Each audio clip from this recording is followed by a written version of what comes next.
Ang topic yung uhuging vlogger, baka nagtatago sa abroad. Kasama yung disyadong pala. Po, babaeng disyada. Disyada ka kung sino-sino sa'yo. Ikaw, ano nagawa mo? Kumain ng buhat, tumihaya, magpakadisyada. Ikaw, drugs. Di ba? Yosi, alak, pagkain, bulok na asawa mo, inananay mo. Nanay mo, kapahan ng ina mo. Asawa mo, ina mo. Kinang nanay mo, kapahan ng ina mo. Ina mo, asawa mo, kapahan ng nanay mo. Wawakasan kita. Maghihirap ka. Sisiguraduhin ko, mauubos lahat ng meron ka, hindi ka pa makakalaya. Pauulan ng kita. Umuulan na. Eventually, makukulong ka. At hindi ako papayag na hindi mga bata akong pulis ang uhuli sa'yo paglabas ng warrant mo.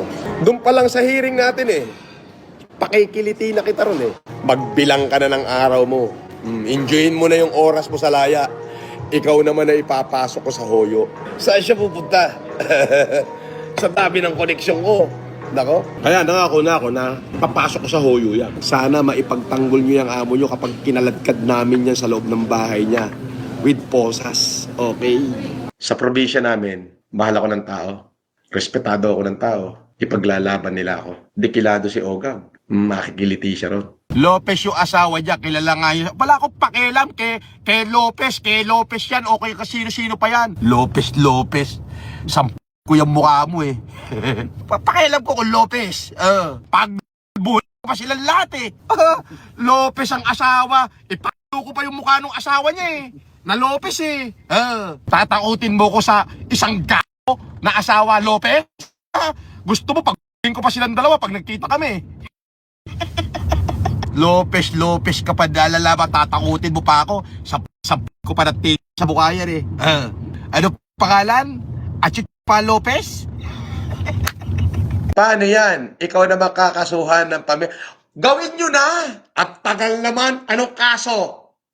Anong kaso? Yung naglabas ako ng rehistro sa sasakyan nila. Go na! Dali na! Ang tagal naman, gusto ko pagsampalin ko pa yung pamilya ni Ogag Unggoy! Pamilya mo, pagsampalin ko? Kaya kahit ulit-ulitin ko. Mukhang palin yung bukong lahi nila.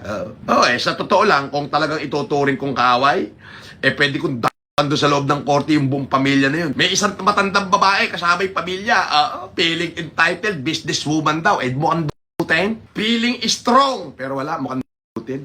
Mukhang bukin din yung pamilya. Walang kwenta. Pag bukan ko isa sa kanila, takbuhan lahat yun kahit saan ko tingnan yung buong lahi niya, patokin. Pag bukan ko, iiyak Asang-asa sila na mahuhuyo daw tayo. Kasi tama, totoo. Na-verify nung ating mga abogado na yung apat yung ikinaso sa akin sa apat dito sa Parañaque. Yung tatlo may mga parating na hearing. Yung isa nagkaroon ng hearing November and December 2. Hindi ako nakarating. So, for resolution na yun, malamang mawarrant tayo ron. Malamang. So, pag-bail na lang tayo. Ganun yun. Just in case. Di ba? Ibig sabihin yung ginaso sa'yo, yung mga walang kwentang kaso. Malamang. Pero pag narinig naman nila yung depensa natin, obligado ma-dismiss yun.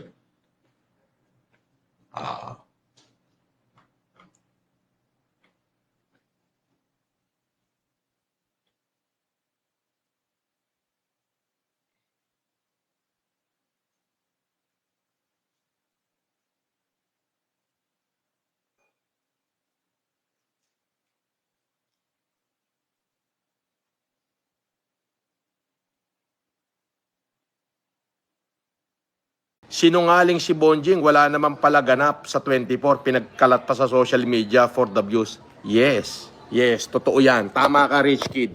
Totoo, sinungaling. Puro naman kayo si warrant. Ang tagal ng warrant yan, di na natapos-tapos yan. Noong October pa yan Meow. Meow, meow, meow, meow.